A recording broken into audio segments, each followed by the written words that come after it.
Hola, Bárbara. Hola. How are you? Sounds like a Spanish speaker.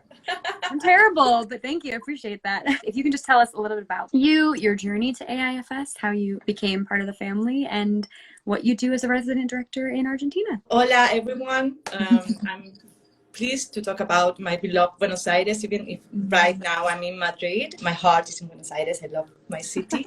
And I will talk in behalf of María 𝗟𝗧𝗦𝗓, my lovely colleague that is in the local coordinator in Buenos Aires. We work as a team and we work very closely with all the programming and running the programs in Buenos Aires. So I want to clarify that I'm going to talk in behalf of both of us. I lived most of my life in Buenos Aires, but when I spent part of my childhood in Patagonia, which is the south of our country. And maybe some of you know or heard about 𝗟𝗧𝗦𝗓, which is known as the Switzerland from South America.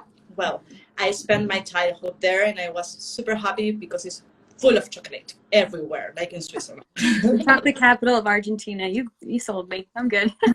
And then I came back to Buenos Aires with my family and friends.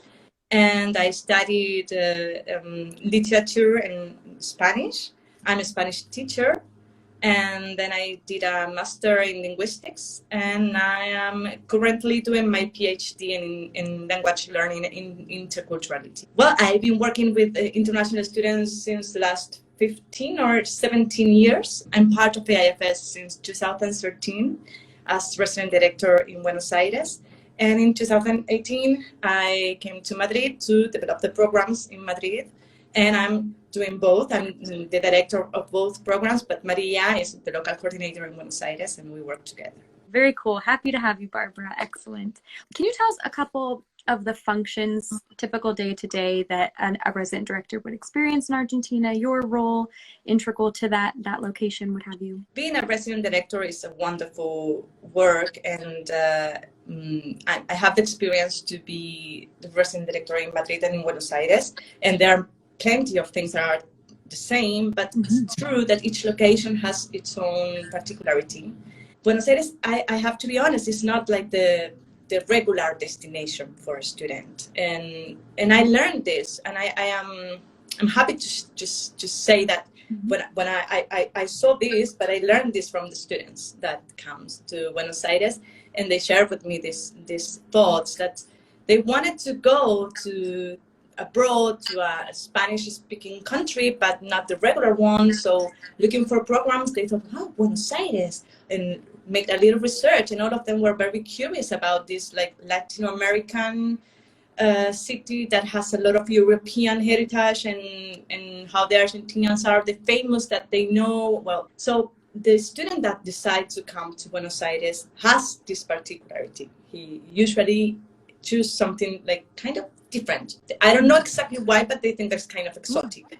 But since it's my country, for me it's not exotic. But, Maria and I, we work keeping this in mind because we know that we have this kind of these types of students, and also because it is true that it's completely different from other locations. And Buenos Aires, for example, is a destination for a student that wants to develop independence, especially even all the students that choose to be abroad decided that, right? But if they are really focused on that, Buenos Aires is a good location. For example, in Buenos Aires, there's no university campus. The students have to live in the city, but it's not a regular city. It's a huge city. In Argentina, we don't have a campus as you have in the United States. In Argentina, the universities are a building. And you go to that building to study, and then you come back to your house. So what we do is, since we know that our students has to learn how to deal with this new reality, it's completely different, and the codes of the city, and living in a huge city has their own challenges. We built a program that kept that in mind. So all our families are not more than 15-20 minutes walking from the AIFS office and the university, which are 5 blocks from each other. And the student apartments, they are a little bit more far away, but it's very easy to take the subway and be in 25 minutes in the university. I think what you've described, and on an American standard is kind of like a commuter campus, right? Like it's just the building, it's not so much the campus life. The campus life in this program is really more so taken outside of that campus, you know, compartment and thrown into just Argentina, Buenos Aires in general, which I kind of think that's cool, you know, because you experience campus life at your own home university. Now you're going to experiencing something different for a semester. Yeah. The first 2 weeks, the students have to deal with this new reality and new codes and living in the city with another language and people that talk to each other every time and look at the eyes and make you question all the time, because we are like that in Argentina. And then 2 weeks after that, if we bear this in mind and guide our students, knowing that this is the particularity of the location, the students, they feel at home immediately, because it's super easy to deal with the city after those first 2 weeks. Yeah. So that is, regarding Buenos Aires, our main role is to bear in mind that this particularity of the city at the beginning is like, wow, this is overwhelming. Too much. Then it's super easy. People that know me and my friends in the AIFS, my colleagues, and people that already had an interview with me, and they ask me, what do you like of your work?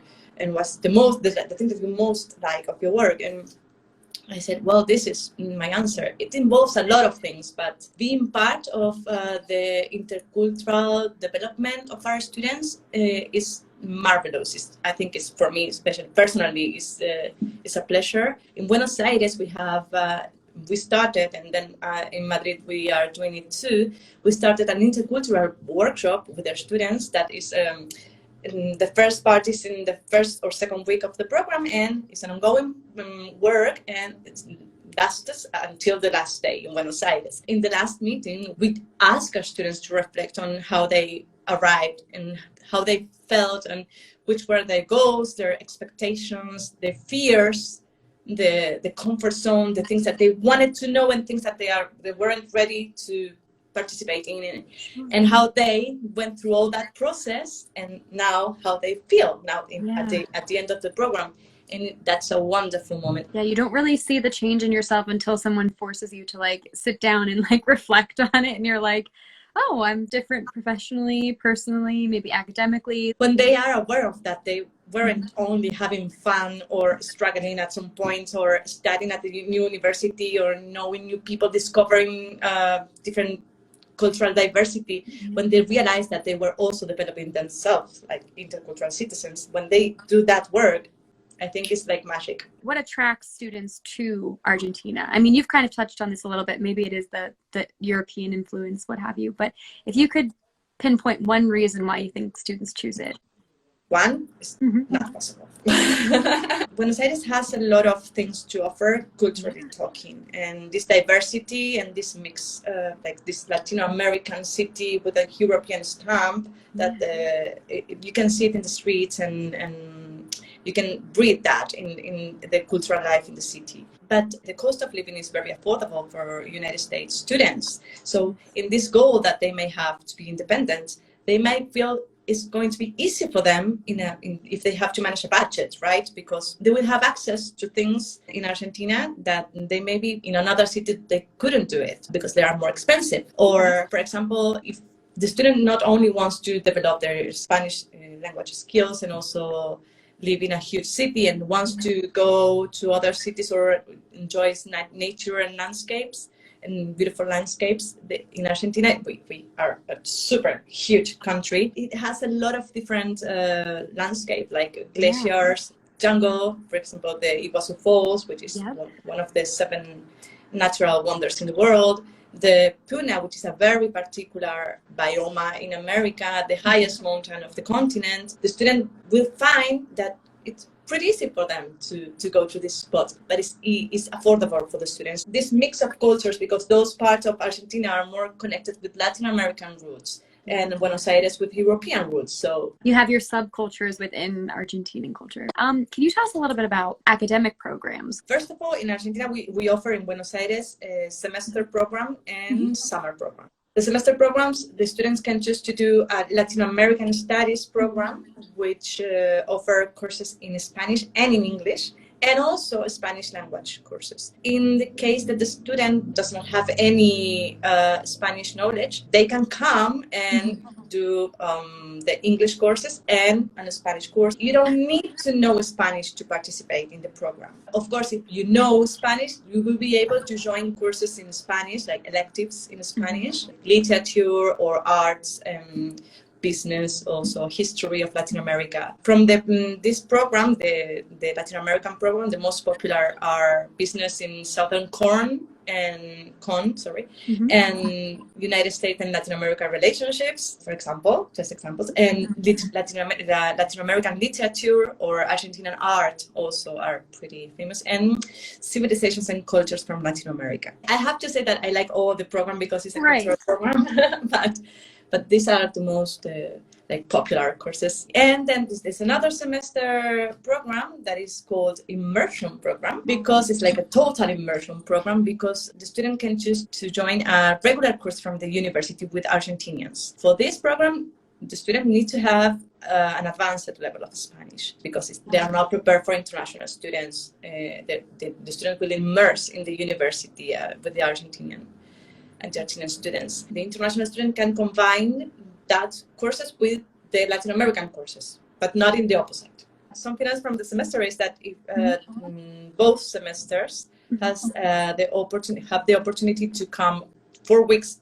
earlier, in the early start part of the program, to do an intensive Spanish language course. Some students that they have the possibility, time and money to do it, they come because they prepare themselves for the Argentinian Spanish and the culture, and immerse in the culture before they start the elective semester.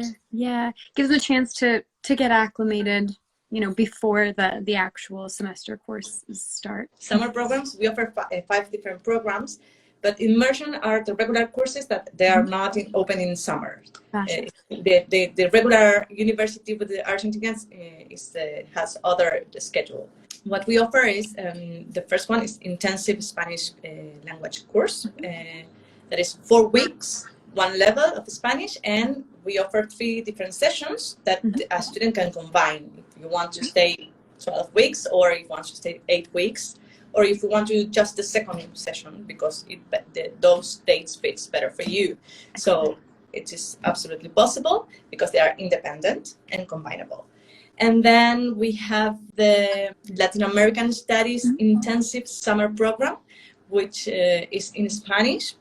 So the student has to have an intermediate level of Spanish. It's about 2 courses. One is Argentinian literature and Latin American culture and civilization, and it's in a very intensive 5-week program for the students that are interested in Latin American studies, but they can't use a complete semester for doing the program. We have the medical program, the medical Spanish program, which is one of the highlights of Buenos Aires.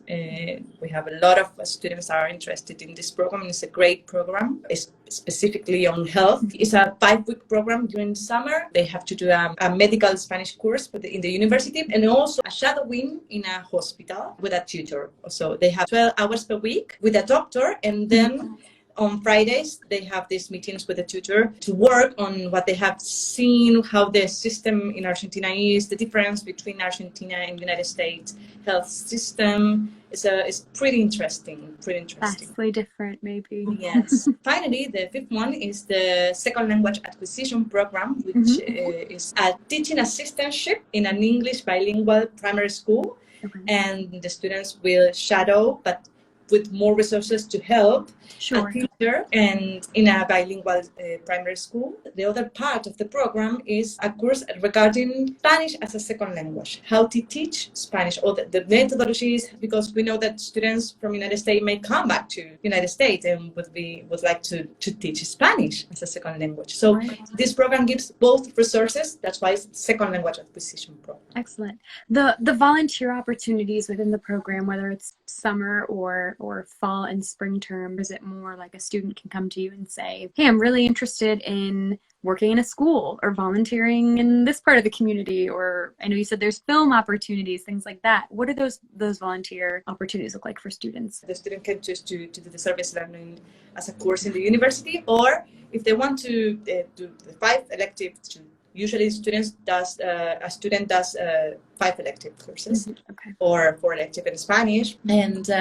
if the students want to use those elective courses for arts and business or things that they want to do, but they want to volunteer in a project, they come to the office and we make all the arrangements. Usually we have 3 main contacts, but if the student wants something specific, we can contact another project for that. What we have is a shelter for children and teenagers. There are 2 different shelters. It's the same shelter, but 2 different homes. If we have a student that wants to cooperate with those projects, we prepare everything. There are a few steps that we have to do before starting the volunteer work. Of course, they have to have an interview. They have to meet the place. The directors have to meet them. And well, to be sure that this is a place for them, especially when we work with other people and with children. Another 2 projects, one is the human rights documentary group. They make research regarding what happened in Latin America and Argentina during the 20th century and nowadays with the human rights regarding women's rights or gender diversity rights. In Argentina is one of the main capitals of the fight at the moment for those topics. This group of documentarists, they work on that and they make films and research and interviews to people for the future projects and for other projects too. Then we have an ecological project, which is an online school that is for all Latin America. They teach how to deal with the new reality of the world regarding ecology and environment. Do you find that students usually choose volunteer opportunities that align more with their major in the classes that they're taking, or is it kind of a mix? It is hard to answer that because it depends on the student. I remember a student in Buenos Aires that she was super interested in human rights and wanted to volunteer in a project with children. But first she had an interview with me, and when I realized that she was super interested in human rights, I said, don't you want to first check this project that is working with the human rights, and maybe it might work better for you?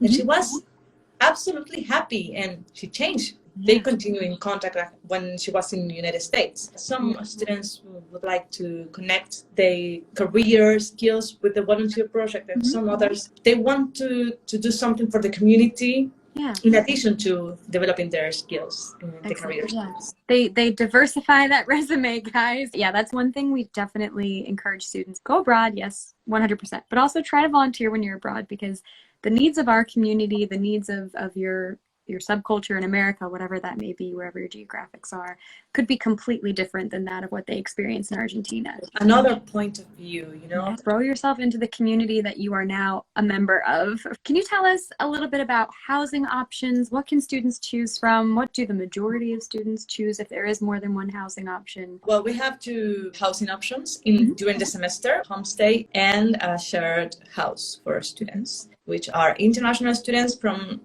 all sides of the world, or Latin American. Most of them are from Latin America, or also we can have some Argentinians from other parts of the country.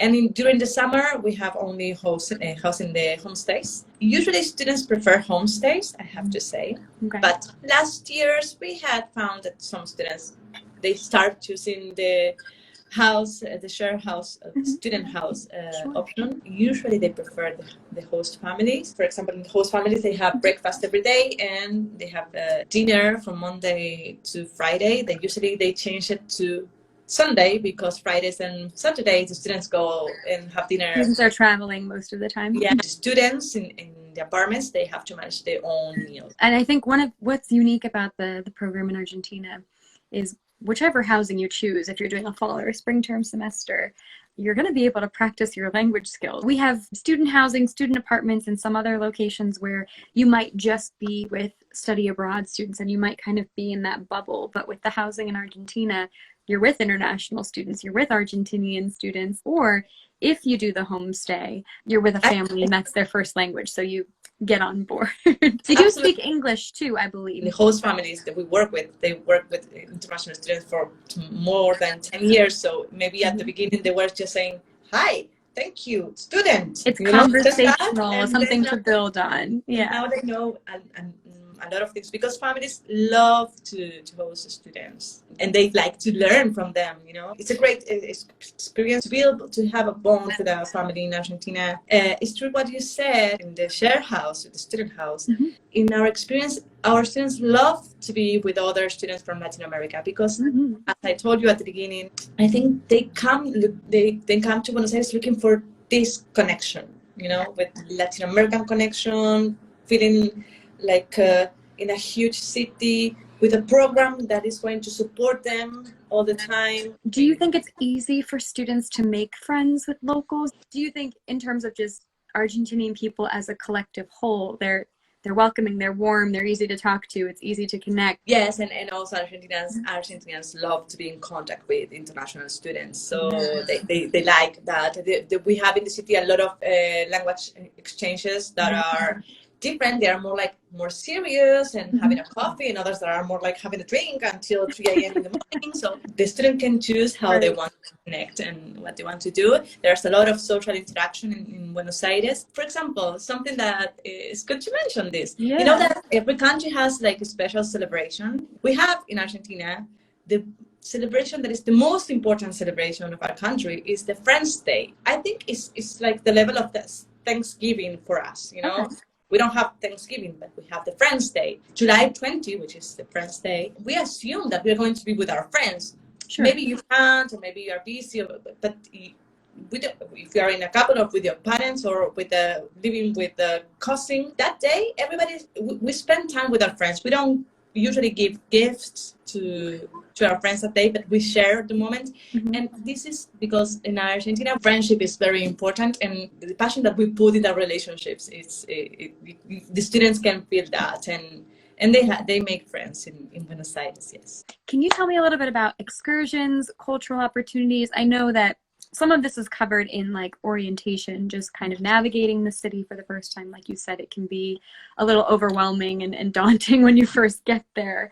But yeah, if you want to start with orientation and then work your way into excursions that we offer, your favorite excursion. We have a complete week for an orientation where the students can have their academic advisor meetings and free time to do more things with us. Beside the academic orientation in the university and the AIFS orientation, initial orientation, what we do is a few days after that, the first session of the intercultural workshop, where we show our students resources that they might need to use during the stay in Buenos Aires, and how to use it, how to connect with us in case they need it, to have the best experience and get the best of the experience in Buenos Aires. Then we go to a city tour. When it's possible, we enter inside the government house in that first walking tour. We see the center of the city, and we show the students how to use the SUBE card, which is the transport card, and the public transport system, the bank, and the shop to buy a cell phone if they want, because we recommend our students to do it, and like the historical center of the city. And then we go to La Boca, which is Caminito. It's pretty famous because of Tango dance, the Argentinian dance. I always have this issue with the students that they think that I dance tango because I tell them that I dance tango, because I dance. I know how to dance, but I'm awful dancing. But you're not a professional. So when we go to a milonga together and they learn the first steps, and then we start dancing, they notice, they say, well, but I know the same that you know. Yes, I know, I'm awful dancing tango. I didn't say that I was a great dancer. Is it like a class, or is it just kind of open to the public and everybody just learns to dance? In the summertime, or first part of the spring and the last part of fall, yes, there are events in the parks, and for completely free. But we go with the students to a special milonga that is pretty famous in Buenos Aires, and because the first they offer a class. If you're a beginner, you go to the beginners. You go with the beginners. If you have a little bit knowledge, you go with the intermediate, and then when the class finishes, everybody can dance with each other. And it's nice that we had students that they come with us to the Milonga, and they continue going to the Milonga and learning tango there. And other activities that I love to do in Buenos Aires is in Buenos Aires there is the Teatro Colón, which is one of the main operas in the world, and it's a very like glamorous. And the students, we all dress like the fancy clothes, and we go to hear the Philharmonic in the opera, and it's beautiful because it's a completely different experience, and also it's a great experience because it's one of the best operas in the world. And also we see a tango show, of course. A tango show. And you just watch this time. You don't have to participate. You don't have to do anything else. It's just excursions. Weekend excursions. Do you have a favorite? What's the favorite of the students? Well, I think I told you that Buenos Aires has like this cultural diversity, so we try to choose an example for each part, right? And so it's hard to say which one is the preferred for our students, because it depends on the student, because they have a lot of different things to choose. But I think 𝗦𝗢𝗧'𝗦, which is our optional 3-day trip, is highlight to have the opportunity to go to these wonderful waterfalls. I've been there, I don't know, a lot of times with the students, and every time that I see their faces when they see the Garganta del Diablo, which is the devil's throat, all the faces, and one student told me, I remember, comes to me, hugged me, and say, "I am here! I can't believe I am here!" That's a wonderful excursion. Also, there are students that they really like to the Fiesta Gaucha, which is one day in a Pampa ranch next to Buenos Aires, a few hours from Buenos Aires, but they can do like things from the countryside, typical from the gauchos, which are like our cowboys, and they can have horse riding or play some traditional games, and also dance and listen to the traditional music of our country, because tango is traditional from Buenos Aires, but then there's a huge folklore in Argentina, and in this Fiesta Gaucha they enjoy that. And then we have Colonia, which is a day trip to Uruguay. We take a ferry across the river, the Rio de la Plata River, which is the widest river in the world, I think. And we spent the day there, and it's also a beautiful excursion because they are in another country and they like that. We have to go to customs and do all the stamps. Colonia is a very small city. The other shore of the river, you can see Buenos Aires if it's clear, and it's old, and it has a lot of history regarding the colonial times. So it is very interesting for them. For students that are interested in history, it's a great excursion. Do you have a favorite out of all of these excursions, or it's still hard to choose? I don't know. I think 𝗦𝗢𝗧'𝗦 is my preferred, just because it's the falls. When we go to the 𝗦𝗧𝗧 Falls, we have included this the national park guided tour. The national park has 2 trails, the upper trail and the lower trail, and we do both to see as much as possible. We go to the Devil's Throat in a kind of a train that is like a place, a toy. So. And then be there in the Garganta del Diablo and see how huge is everything, and then come back to the little train. So it's always funny, that part. And then we go into a boat to go under the falls, not completely under because it's forbidden, but very close, and it's a wonderful moment, and everybody's yelling and very excited for the moment, and it's beautiful. And then we go to the 3 borders to see Paraguay, Brazil, and we are in Argentinian side, and you see the rivers, and then there's a huge market of handicraft, beautiful handicraft. For all the artists, and excellent, and kind of from all 3 countries, which is really, really nice. We're going to do a speed round.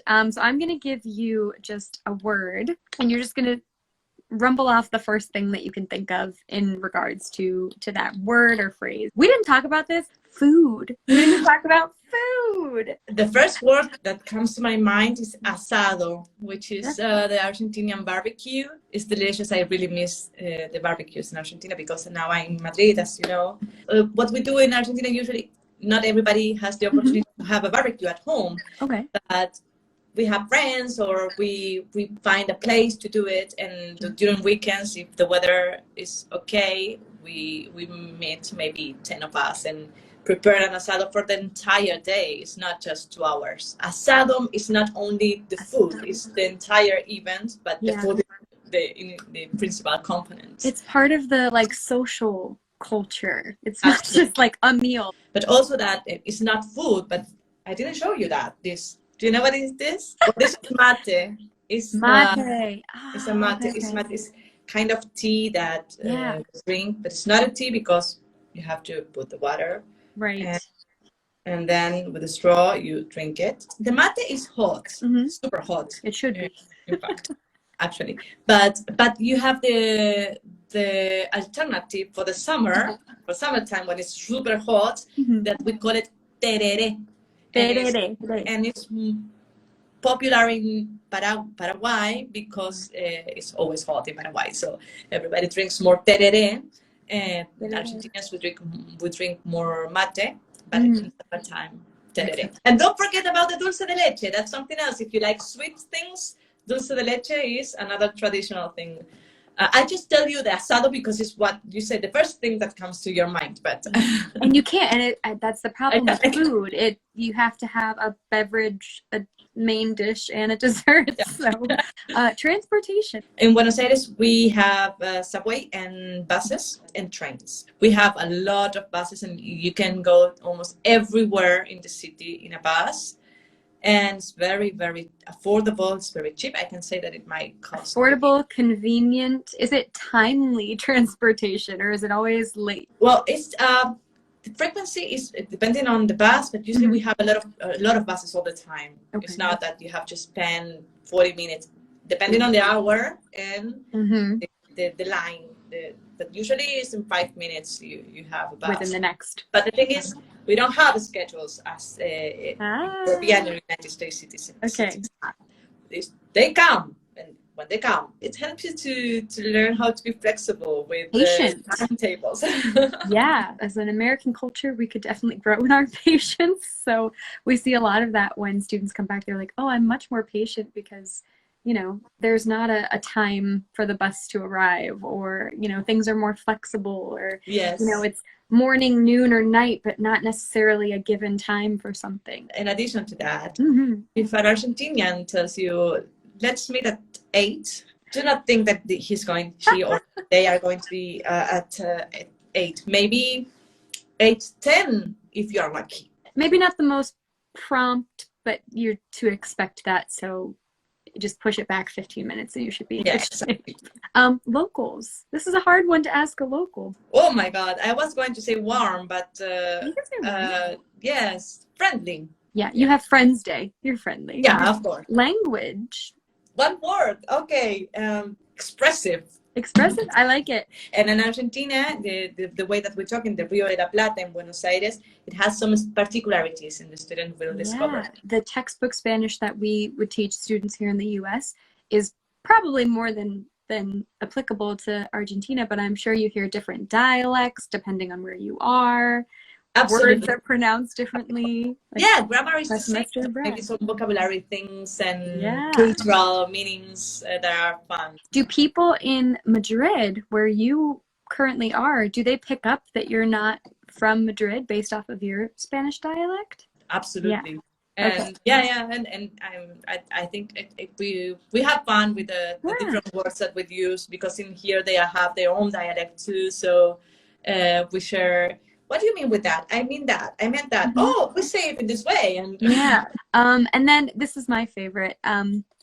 This is not one word. You don't have to choose one word for this, but students are constantly learning from our RD staff, right? You guys are that level of support for them. What is something that you have learned from the students? When I'm in contact with the students, I all the time remember that we are human beings, and as human beings, we have like a cultural self, and that is in contact and in interaction, in permanent interaction with other cultural self that may be from the same language or from a different language, and maybe the distances are more or less, but it's always another cultural self.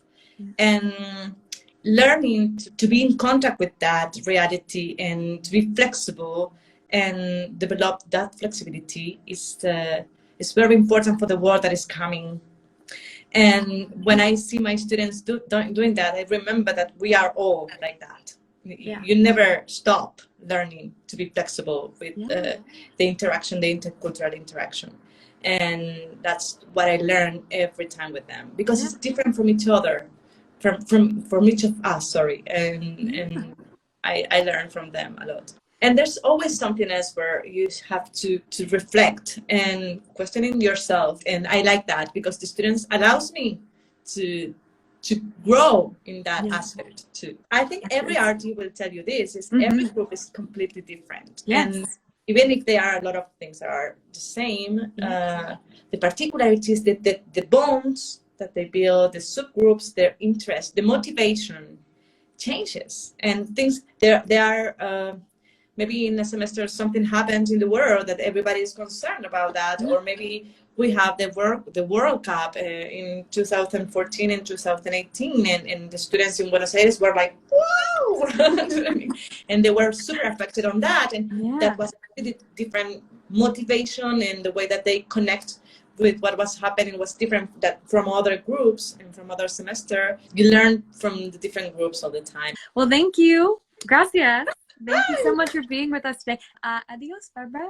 See you soon. Adiós. Hasta luego. Chao a todos. Gracias. Chao.